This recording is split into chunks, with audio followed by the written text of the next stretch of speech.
किस परमात्मा की भक्ति हम करें और कौन से भगवान से हमें पूर्ण राहत मिलेगी। तो ऐसे जो साधना आपने देखी, भगवान विष्णु, भगवान ब्रह्मा, भगवान शिव जी की साधना, और उनकी आप पे दुर्गति, आप ही कर्मों के फल को उन्होंने भोगना पड़ता है। तो इनके उपासकों को क्या राहत मिलेगी, अंडरस्टूड है। ब्रह्म के बारे में आपको बता दिया कि ब्रह्म का ओम मंत्र है और ब्रह्म केवल 21 ब्रह्मांड का स्वामी है, यह सरपुरुष है, इसको ज्योति निरंजन भी कहते हैं। इसकी भी मृत्यु होती है, इसके अंतर्गत जितने भी प्राणी हैं ये भी स्थिर नहीं है। और जब तक जन्म और मृत्यु है जीव को सुख नहीं हो सकता, परम शांति नहीं हो सकती। अक्षर पुरुष ये 7 संख ब्रह्मांड का स्वामी है, 7 संख ब्रह्मांड का, और इसकी भी जन्म मृत्यु होती है। इसके अंतर्गत सभी प्राणी भी नाशवान है, भले उनकी आयु लंबी है, और सभी योनियां उनको भोगनी पड़ती है। और इनके अंतर्गत अक्षर पुरुष को भी इष्ट मानकर, यानी परब्रह्म को भी इष्ट मानकर जो साधना करना चाहता है वो भी परम शांति को प्राप्त नहीं हो सकता।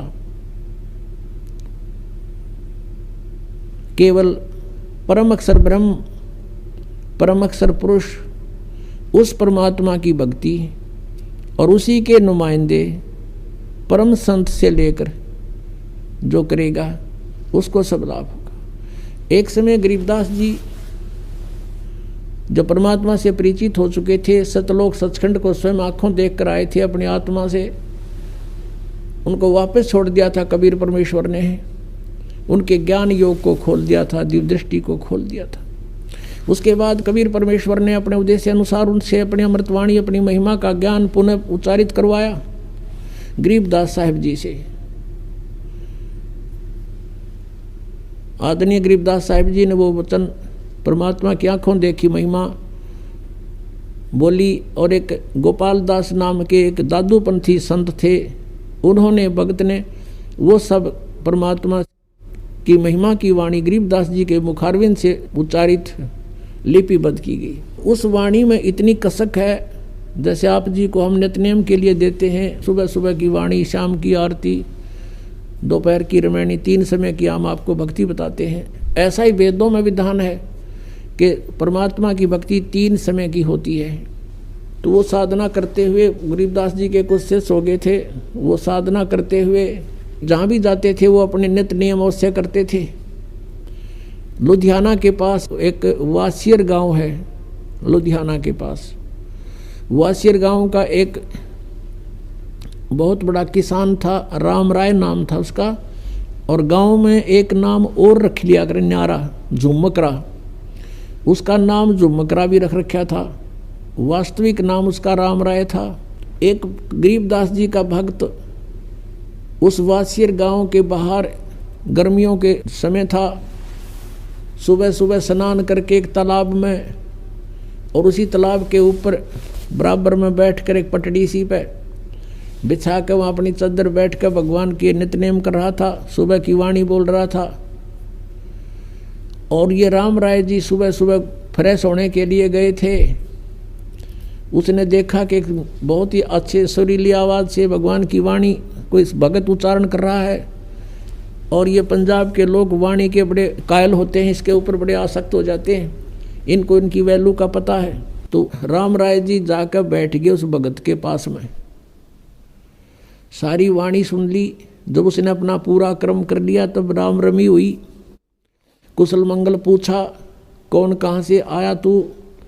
उस भक्त ने बताया कि मैं ऐसे ऐसे उस गांव का हूँ और किसी कामवश जा रहा था, पहले पैदल चलते थे और यहाँ बैठ के मैं अपनी भक्ति कर रहा था। तब उस राम राय ने पूछा कि ये वाणी गुरु ग्रंथ साहिब में तो है नहीं, आप किसकी वाणी पढ़ रहे थे? बहुत ही आत्मा को खींच रही थी ये वाणी, इसके शब्द मेरे हृदय में जगह बना रहे थे। तो उस भक्त ने बताया कि मेरे गुरुदेव के द्वारा बोली अमृतवाणी है। राम राय ने पूछा कि ये संत ऐसी अमृतवाणी जिसने बोली है वो विद्यमान है शरीर में या शरीर छोड़ गया? भक्त ने बताया कि अभी विद्यमान है। पूरा एड्रेस ले लिया राम राय ने।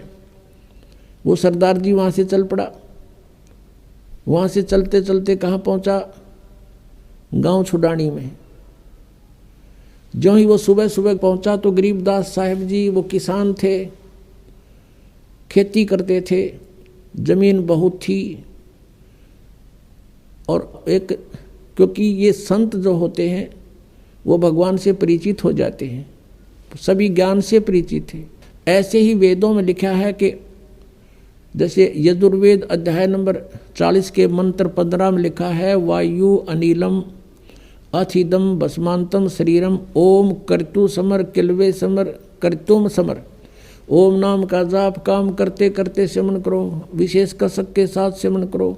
मनुष्य जीवन का मुख्य उद्देश्य जानकर ओम का जाप करो, ये तो है ब्रह्म साधना।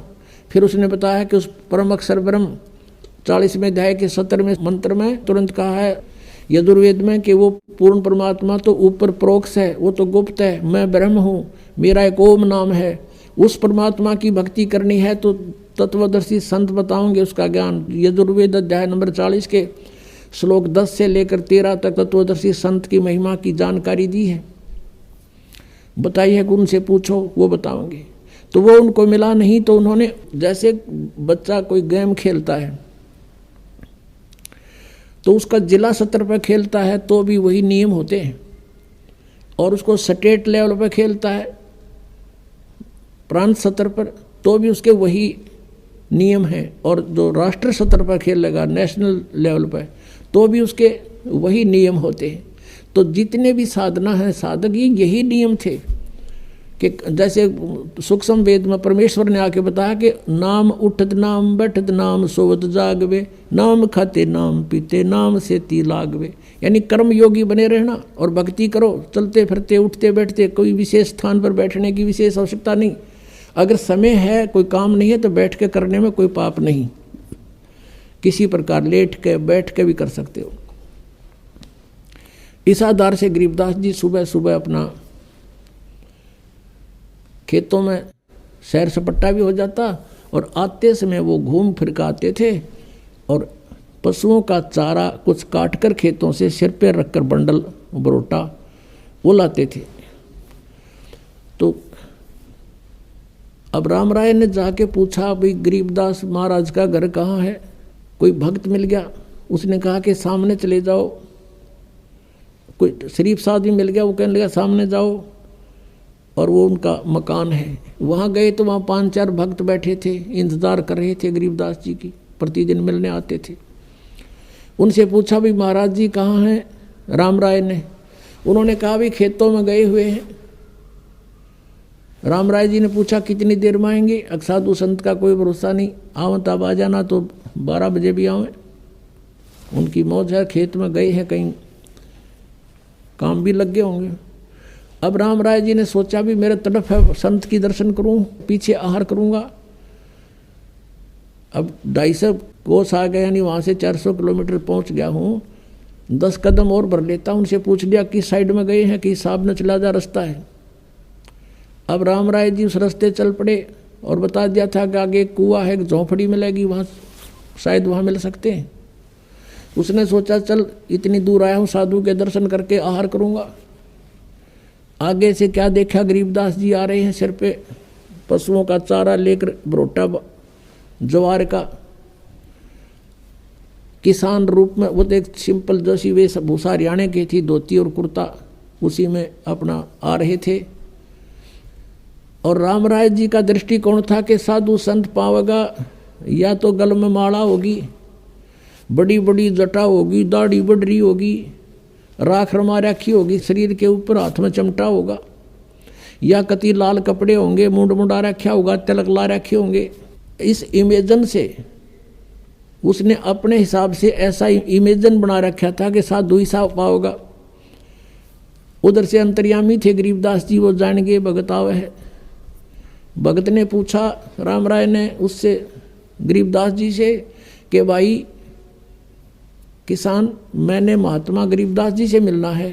वो कहाँ से मिलेंगे, आपने देखा, इधर बताया कि इधर आए हुए हैं। गरीबदास जी कहने लगे कि आजा भाई मेरे साथ, मैं मिलाऊंगा गरीबदास जी ते, आजा मेरे साथ। अगर नहीं इधर बता रहे हैं कि कहने लगे मेरे साथ आजा, मैं मिलाऊंगा तेरे को। अब गरीबदास जी को पता था यदि मैंने अब इसको ये कह दिया कि मैं गरीबदास हूं तो यो मेरी बात भी नहीं सुनेगा, क्योंकि इसने तो महात्मा का जो वो बना रखा ना वेशभूषा, किसी होगी और ऐसा होगा, इसने तो वो सोच रखा महाराज। और मैंने कह दिया थी वह उल्टा हो लेगा, रोटी भी नहीं खाओगा, ये कह दिया मैं महाराज जी हूँ। वापस आ गए, वहाँ भगत बैठे थे। गरीबदास जी तो आते देखा, सब खड़े हो गए, किसी ने उनका चारा लिया, सिर से उतारा, दंडोत प्रणाम करी, और भक्तों ने पूरा सत्कार दिया अपने गुरुदेव को। अब वो राम राय खड़ा खड़ा देख रहा है, भाई यू कौन है, क्या बात है ये, इसको आदमी दंडोत प्रणाम कर रहे, तो सिंपल सा आदमी है मेरे जैसा। और गरीबदास जी के 1400 एकड़ जमीन थी उस समय, 1400 किले।